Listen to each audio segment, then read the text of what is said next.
Magpahanggang ngayon, wala pang makapagsasabi kung hanggang kailan magtatagal ang girian sa pagitan ng Estados Unidos, Israel at ng Iran. Marami ng apektado, madami na ang nakararamdam ng hirap. Pero sa kabila ng di kasiguraduhan, ang pamahalaang panlalawigan ng Pangasinan naghahanda na. Ito'y sa isinusulong na Electronic Vehicle Bus Rapid Transit o EVBRT. Sa State of the Province Address, ipinakita ni Pangasinan Governor Ramon Gico III ang isang scale model ng isang electric vehicle bus. Meron itong 40-seat capacity at 40 standing. Ang mga ito, iikot sa 5 linya na magsisimula sa sentro ng Pangasinan na Lingayen. Ipinapakita natin ang ating malasakit sa kinabukasan sa pamamagitan ng energy efficiency. Ipapatupad natin ang mga energy saving measures at simulan ang mga hamon ng kakulangan sa enerhiya sa hinaharap. Bukod riyan, target din ng pamahalang panlalawigan ang pagkakaroon ng TNVS app.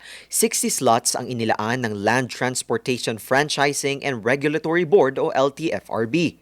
Ibig sabihin, kung kayo po ay nandito, gagamitin nyo lang po ang app at susunduin kayo, ihahatid kayo kung saan kayo pupunta. Hindi na rin daw magiging problema ang charging dahil itatayo rin sa mga estrahetikong lokasyon ang GA Scholar Charging Stations at isang intermodal transport terminal. Di kuryenteng sasakyan. Oo. So, upang sa ganon, ay hindi na tayo gagamit ng diesel o gasolina. Pero saan ba ang charging nito? Sa kuryente pa rin? Hindi po. Maglalatag po tayo ng mga solar panels so that kahit hybrid or grid-tied, kahit papano ay nakaka-extract pa rin tayo ng mga kuryente.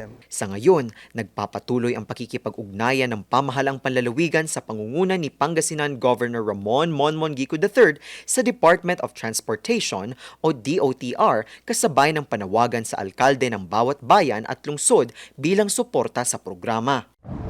Sa ika-4 na State of the Province Address ni Pangasinan Governor Ramon Monmon Gico III, ibinahagi nito ang malaking tagumpay sa isinasagawang capital redevelopment.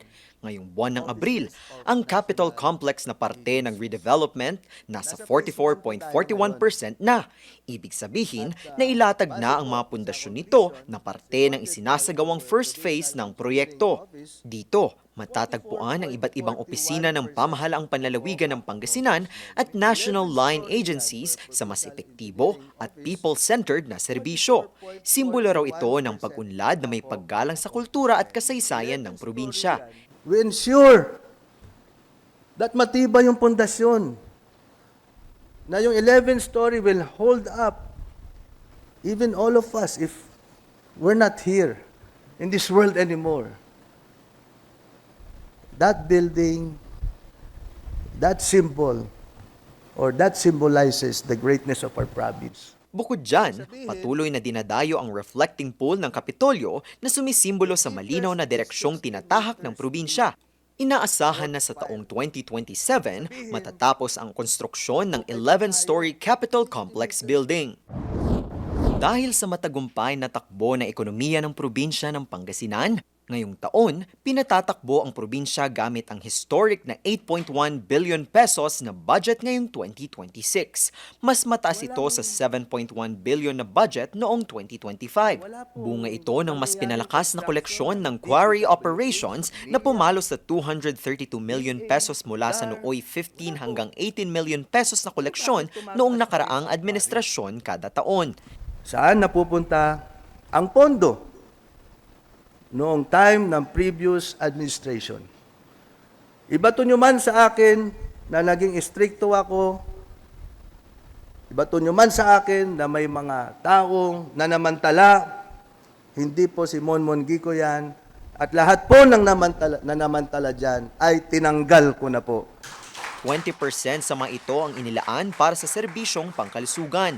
Naniniwala kasi ang administrasyon na ang kalusugan ang dahilan kung bakit matibay at patuloy ang pagyabong ng isang bansa at ng isang probinsya. Mula nang maupo si Governor Ramon Monmon Gico III, nasa kalahating milyong puno na ang naitanim. Ito'y sa ilalim ng Green Canopy Program ng pamahalaang panlalawigan. Sa kabila nito at sa hamon na rin ng umiiral na krisis. Target pa ng administrasyon na maitanim ang dagdag pang 500,000 trees bago matapos ang taong 2026. Hakbang ito ng pamahalaang panlalawigan bilang tugon sa panawagang pangangalaga sa kalikasan. So yung mga nagsusunog dyan sa mga kabundukan, uy, makisama naman kayo. No? It's not the fault of the solar farms dahil to begin with, sinunog nyo na at pinutol nyo na yung mga puno. No, I'm calling the DNR. Let's do a joint task force to ensure that the Green Canopy program will be implemented and it will be sustainable. And we take care of the trees that we have. Nananawagan naman ang gobernador na kasabay ng pagtatanim ang patuloy na pangangalaga sa mga binhi na mapakikinabangan ng mga susunod pang henerasyon. Sa katatapos na State of the Province Address ni Pangasinan Governor Ramon V. Gico III nitong April 8, 2026, kanyang ipinagmalaki ang pagkakakilanlang natanggap ng Pangasinan bilang National Health Champion. Anya, bunga ito ng malinaw na direksyon tungo sa kaunlaran dahil ang lalawigang may sakit ay hindi kailanman daw magiging tunay na maunlad. Para mas mapalakas pa ang healthcare sa probinsya, libre na ang pagpapagamot sa 14 na ospital. In Pangasinan, ang lahat ng mga Pangasinense may pupuntahan kayong ospital ng probinsya. Kung may sakit kayo, wala kayong babayaran. It's a very ambitious promise. I have never promised anything as a politician that I cannot deliver. Nahihiya po ako. But this is a promise that I have gambled as well. All in na. Dahil buhay na ng tao ang nakasalalay dito.